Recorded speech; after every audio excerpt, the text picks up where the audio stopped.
It is often believed that the French Empire does not exist anymore, but in reality, there are still 13 colonies that fly the French flag and speak the French language.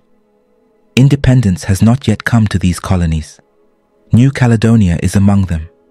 New Caledonia holds the status of a sui generis collectivity, granting it a measure of autonomy while maintaining a colonial relationship with France. In simple words, the land of New Caledonia is not independent. It is still a colony of France. Europeans first arrived in New Caledonia in 1774. When the British explorer James Cook landed on the island during his second voyage to the Pacific. Later, in 1853, France formally claimed the land. The discovery of a vast amount of nickel deposit in 1864 led to increased European settlement and economic exploitation of the island under French colonial rule. When the European invaders descended upon the native Caledonian, they brought with them the scourge of diseases like smallpox and measles, decimating the once thriving indigenous Kanak population. What ensued was a harrowing saga of brutal conflicts with settlers, the imposition of relentless forced labor, the ruthless seizure of ancestral lands, the hunting of the native people, and the deliberate erasure of Kanak culture and identity. The Kanak children were often rounded up in churches and taught by priests to accept that they are savages. Vous habitez dans un pays du Pacifique. Alors, est-ce qu'ils sont réellement vos ancêtres, les Gaulois? Oui. Vous êtes sûr? Oui. Comment vivaient-ils les Gaulois? Comme des sauvages, donc comme vous autres. Oui. This is French colonization. To its native inhabitants, this unique archipelago is more than just a place on the map. It is the heart and soul of their identity. The indigenous people are called the Kanaks. It is important to note that the word Kanak was once spelled Kanak with a C in French. Historically, it was used as a derogatory term for the indigenous Melanesian population, meaning subhuman. Traditions, language, and a strong community spirit are the lifeblood of the Melanesian people of Caledonia.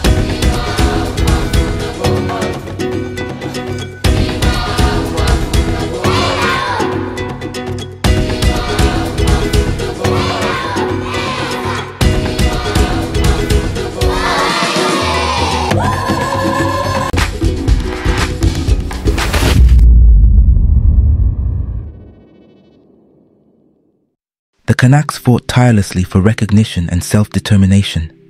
New Caledonia is not a French overseas property.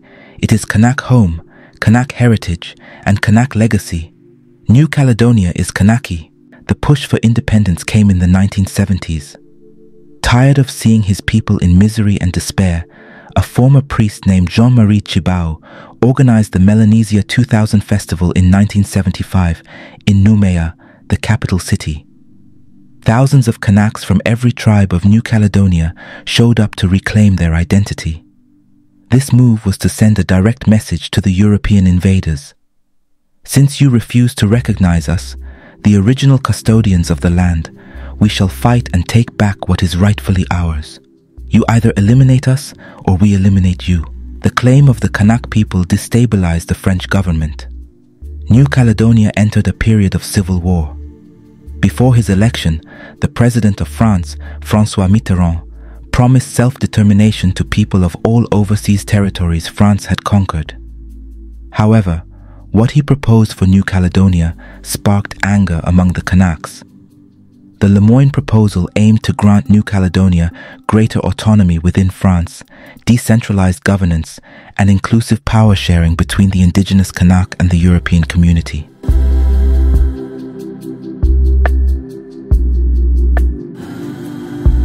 The Kanak people, represented by the Kanak and Socialist National Liberation Front, called for a more radical approach.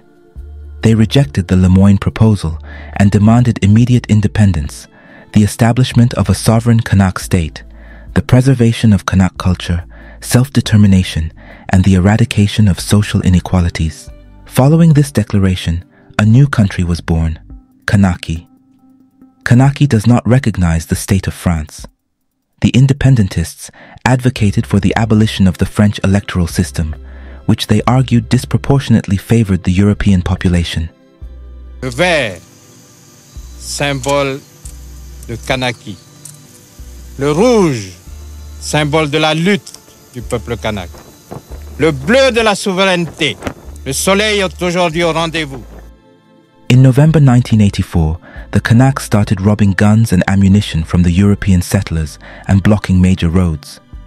The Caldosh, or European settlers, argued that Kanak independence was impossible because they believed the Kanaks lacked the skills and intelligence to run New Caledonia. The European settlers decided to fight back and crush the Kanak revolt. The French government sent delegates and soldiers across the islands. Kanak homes were regularly invaded and searched for weapons, and many were tortured. In December 1984, members of the Kanak independence movement ambushed French military police officers, resulting in 4 deaths and injuries to several others. In December, European settlers fired at a car convoy returning to the headquarters of the Kanak independence movement in Tiendonite, killing many Kanak activists, including 2 Chappell brothers. The target was Jean-Marie Chappell, the leader of the liberation movement. These ambushes inflamed tensions between the indigenous Kanak population and European settlers. Fearing a massive Kanak uprising, France implemented an extensive immigration policy, sending more European citizens to New Caledonia with the aim of making the Kanak population a minority. In January 1985, a 17-year-old boy, the son of a well-known European settler and farmer, was shot in the head by a mysterious killer. Even though the killer's identity is unknown, the Kanak community was blamed. The killing took place amid escalating violence between pro-independence Kanak activists and the European settler community, along with French authorities. The murder of the young European boy served as the perfect pretext for the European settlers and French government to take decisive action against the Kanak independence movement. Eloy Machoro was tracked down by French security forces and killed on January 12, 1985, during a raid near La Foa. French authorities targeted Machoro as commander and influential leader of the movement, whom they held responsible for escalating violence and unrest. His killing was seen as a direct response to the rising violence, including the murder of the European boy, and also intended to disrupt the leadership and momentum of the Kanaks' fight for independence. The French government increased its military presence in one of the island nation, deploying troops to various regions, including Kanak villages, to assert control. Searches, raids, harassments, and the establishment of checkpoints in and around Kanak villages were part of the military operations. In December 1986, the United Nations General Assembly passed a resolution which reinstated New Caledonia on the UN list of non-self-governing territories. This resolution effectively called for the decolonization of New Caledonia, urging the administering power, France, to take measures to enable the people of New Caledonia to exercise their right to self-determination and independence. But this won't stop France.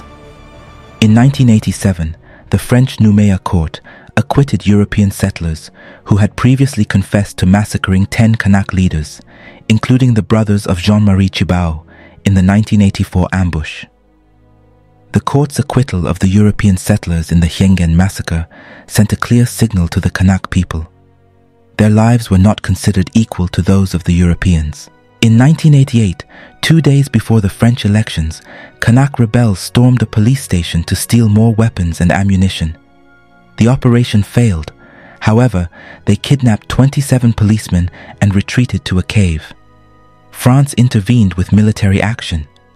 The kidnappers, who were Kanak separatists, demanded full independence, the withdrawal of French troops from their community, and self-determination for the Kanak people. France rejected their request and stormed the cave. 19 Kanaks were killed, along with 2 French soldiers.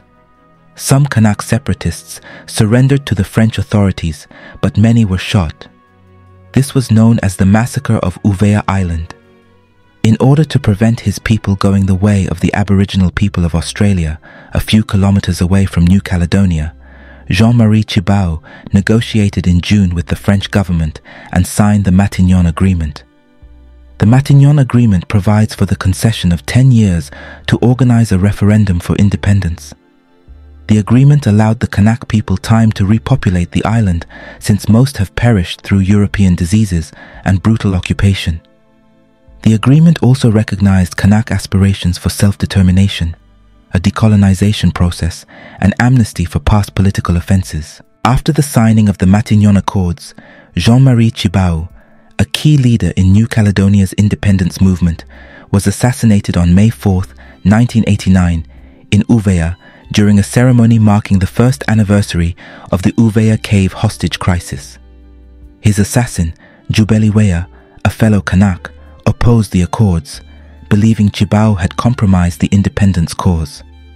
Weah shot Tjibaou at close range, and Tjibaou's bodyguard then killed Weah. Jean-Marie Tjibaou's funeral was held in his hometown of Hienghen, attended by thousands of Kanaks of different tribes and international dignitaries. Originally, the Matignon Accords included a referendum on independence to be held in 1998. However, the Nouméa Accord, signed in 1998, deferred this referendum to 2018.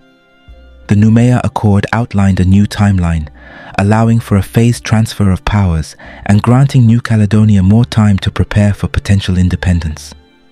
The first of 3 possible referendums were eventually held in 2018, with successive votes in 2020 and 2021. In 2018, the majority of voters chose to remain part of France, with around 56.4% voting against independence. In both 2020 and 2021 referendums, the vote remained in favor of remaining part of France, with similar percentages of voters rejecting independence. France controls all key sectors in New Caledonia, including foreign affairs, education, defense, and currency. Despite local autonomy, ultimate authority rests with France, reflecting its status as a French overseas colony. Here is what you need to know about the 2021 elections. The French government organized the referendum in the middle of the COVID pandemic, knowing well that the Kanaks wouldn't turn out to vote. The Kanak people boycotted the referendum, but the European settlers claimed the election was a massive success. The French government intentionally sabotaged the vote, knowing the Kanak leaders had been openly voicing their interest in working with the Chinese government. New Caledonia is strategically important for the French domination of the islands in the region. France has a military base on Kanak land. France fears an independent New Caledonia would move closer to China, which has built economic and political ties with other Pacific islands. According to the Kanak leaders, the presence of France has to be eliminated. Kanaks are in the Asia-Pacific region, and Asia is the wealthiest region in the world, surpassing Europe in terms of household wealth. New Caledonia owns 25% of the world's nickel resources. For decades, France and its Western partners have been exploiting it from the south of the country where the factories are located. European settlers often talk about the annual 1.5 billion aid from France. Losing that much aid would be catastrophic for the island, but they fail to mention that the nickel revenue alone is over 2 billion. The reality is, France will never let go of New Caledonia.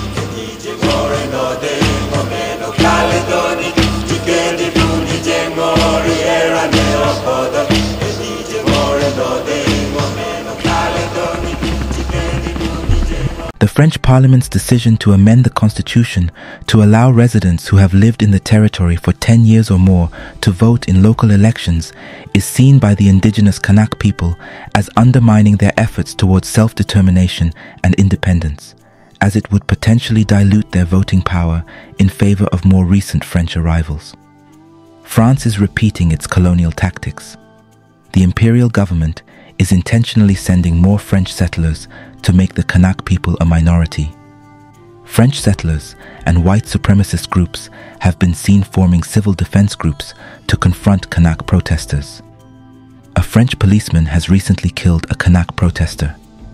7 people have now died in a week of violence sparked by the controversial voting reforms.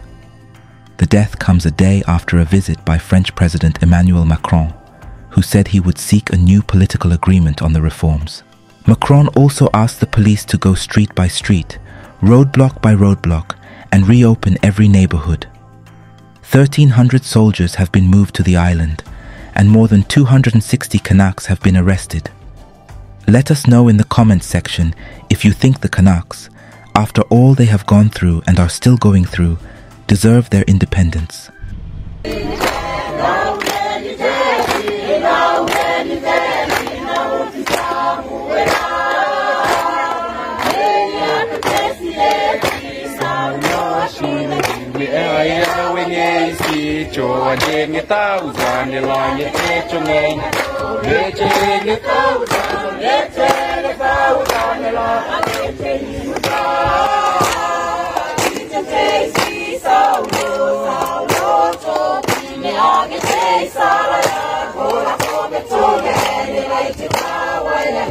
Hola,